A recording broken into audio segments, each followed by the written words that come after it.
Jamen hej så alle sammen, og velkommen til sæson 2 af Jeg bygger min drømmepark i Planet Coaster. Denne gang der spiller vi i Planet Coaster 2 i stedet for Planet Coaster 1. Fordi at Planet Coaster 2 det er bedre og mere moderne end 1'eren selvfølgelig. Jeg synes det var på tide at jeg begyndte at lave nogle videoer igen. Nu er det også gået omtrent, hvad er det, 2 år siden jeg sidst lagde noget op på kanalen. Så jeg fik lige sådan en lille inspiration til at begynde at lave nogle videoer igen. Så det håber jeg, at I vil sætte pris på. Så jeg ved ikke, hvor mange afsnit den her lille miniserie kommer til at blive af mig, der bygger min drømmepark. Men I kan nok regne med, jeg har i hvert fald allerede optaget 2 afsnit. Det er ikke om at se nu, og så episode 2. Så hvis I kommer noget feedback, så kan det i hvert fald ikke komme i 2'eren, fordi det er allerede filmet. Grunden til, at jeg er nødt til at filme lidt ud i forskud, det er fordi, at jeg lige i øjeblikket, jeg går på efterskole. Slutter her til, juli omkring der. Jeg er ikke hjemme til at kunne filme YouTube. Så de videoer, der kommer til at blive lagt ud, de er højst sandsynligt forud optaget. Hvis I ser, at jeg fumler lidt rundt inde i spillets forskellige byggemenuer, så er det fordi, at jeg ikke har, jeg ikke har bygget ind i spillet i rigtig, rigtig lang tid. Og det er også her for nylig, at jeg faktisk kommet tilbage til spillet. Bare generelt Planet Coaster-serierne. Fordi at jeg fik lige lyst til at spille det. Og dermed fik jeg også lyst til at optage nogle videoer med det. Det I kan se, jeg er med at bygge nu, det er egentlig bare hovedindgangen til parken. Jeg ved faktisk ikke rigtig, hvilken tema jeg går efter nu. Men jeg tror umiddelbart, så bliver det noget Copper European Cottage-agtig vibe, vi går med. Så ikke noget helt vildt, bare noget stille og roligt. Og temaet i parken kommer 100% også til at udvikle sig igennem den. Og jeg ved heller ikke, om jeg kommer til at køre flere forskellige temaer, eller om jeg kommer til at holde mig til et tema. Det må tiden vise. Jeg ved ikke, jeg sidder og bøvler en del med at få tingene til sådan at line op. Jeg ved ikke hvorfor, jeg følte bare ikke tingene, de gad virke, der sad bygget. Det var ret svært lige at få tingene til at se pænt ud også, så der kommer til at være en del små, små fejl i bygningen, som I er nødt til simpelthen ikke at tænke så meget over. Jeg aner ikke, hvordan jeg fik til det. Sådan noget med nogle brædder, der stikker op igennem loftet og sådan noget. Det er lidt svært at skulle gøre noget ved. Ja.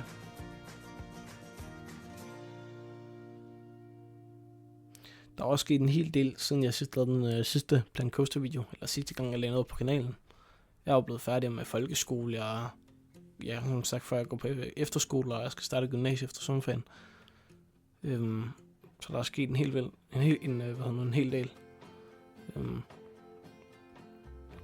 Og så er jeg selvfølgelig også bare blevet bedre til Planet Coaster for den sags skyld. Men jeg ved heller ikke, om der bliver ved med at komme video ud, eller hvad der gør. Jeg tror bare, at der kommer en video ud lige, når jeg føler for det.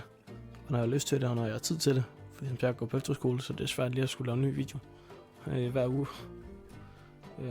Pludselig gider jeg ikke det pres på mig, at jeg skal have en ny video ud hver uge, fordi at det er det, der plejer at få mig til sådan at få burnout. Med forskellige ting, jeg laver.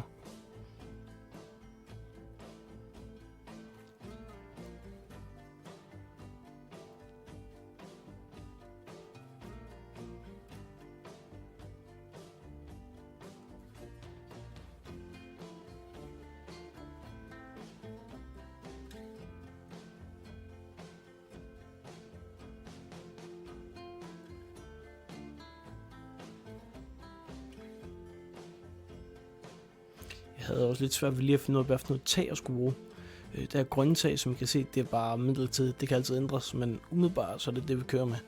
Hvis I har nogle bedre idéer til en træf eller tagfarve, så må I gerne lige komme ind, fordi at det er sgu lidt svært at finde noget, der passer ind i det her mørke træ, uden det kommer til at blive for mørkt eller lyst i det hele. Så hvis jeg har nogle idéer til nogle ændringer på bygningen, så må jeg gerne lige sige til, eller jeg har faktisk også en idé til parkens navn, det mangler også. Hvis jeg har nogle der til pakkens navn, så skriv det gerne nede i kommentarerne, så skal der nok lige kigge på det.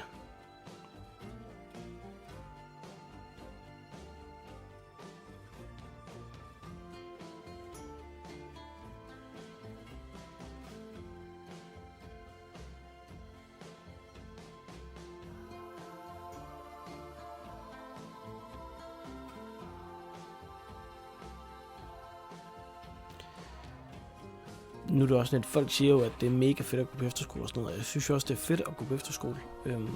Noget af det, der er mindre fedt ved det er, at jeg sidder og skal, fordi jeg er hjemme her den her weekend, så sidder jeg og skal til afsted til efterskolen her om en time. Klokken den er kun ved at være, klokken er kun lidt over 3, og man sidder allerede og tænker på, at man skal tilbage. Det er nok noget af det, der er mest nederen. Det er det der med hele tiden at skulle frem og tilbage med tog og så videre, især fordi det er på Fyn, men efterskole ligger. Så der er alligevel lige, sådan noget 3,5 time transport hver søndag. Så det er nok det, jeg glæder mig mest ved at blive færdig med efterskole. Det er simpelthen den transport om søndagen, at man skal slippe for den. Ja, som I kan se, så glitcher det her træ igennem taget. Og jeg har absolut ingen idé om, hvordan jeg fikser det. Så jeg har bare valgt at sænke, jeg sænker det lidt, så der er et lille hul der, men det må jeg leve med. Det er ikke så meget at gøre ved.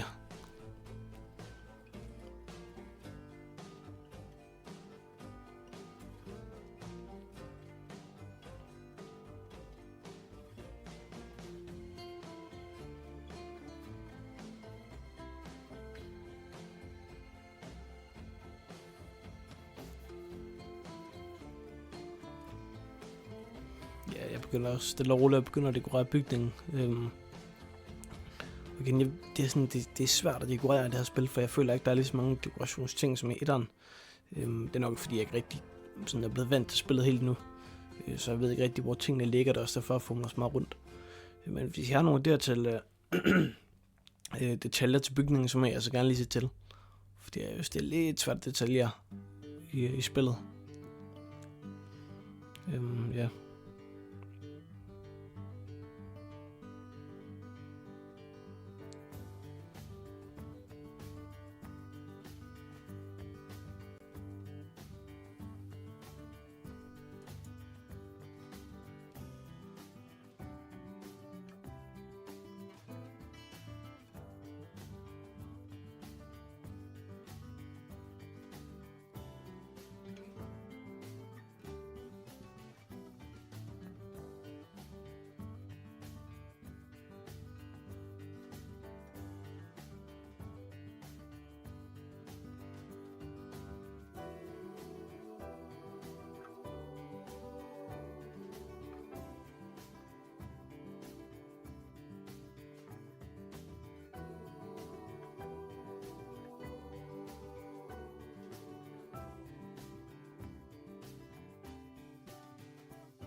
Jeg som nok også genkender fra min sæson 1 af det at bygge min drømmepark, så kan man tage at bruge det ved jeg faktisk ikke engang, hvor meget vegetation jeg har brugt den sæson. Men så er jeg rigtig glad for at bruge en masse blomster og en masse buske for at give noget mere liv i parken. Især fordi jeg vil gerne prøve at lave en realistisk park, i stedet for mange af de urealistiske parker, man ser i spillet. Så jeg prøver at gøre det bare lidt realistisk med en masse træer og sten og så videre.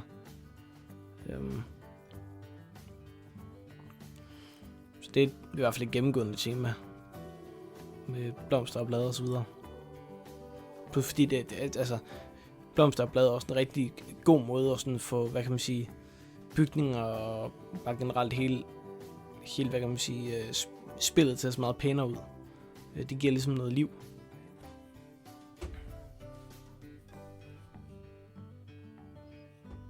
Men altså, hvis I har nogle idéer til andre spil, jeg kan spille på kanalen, så må jeg da gerne lige sige til. Fordi jeg ved ikke rigtig, hvad jeg skal filme. Lige nu der er det Clan Coaster, fordi det er det, jeg har lyst til at spille. Men hvis jeg har nogle gode idéer, så må jeg da gerne lige sige det. Eller så ja, skriv det ned i kommentarfeltet.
ja, så vi begynder bygningen egentlig sådan set at være færdig. Sådan næsten i hvert fald forfra. Bagpå synes jeg egentlig, den er blevet okay. Det kan godt være pænere i hvert fald. Jeg har lidt svært ved lige sådan at finde ud af, hvad jeg skal putte bagpå. Der bliver heller ikke dekoreret så meget bag i. Det kan godt være, at det kommer nok i fremtiden, 100%, men det er lidt svært. Det er heller ikke blevet den pæneste bygning. Det kan godt være pænere, men jeg synes egentlig, det lykkes okay. Ikke godt, men heller ikke helt skidt.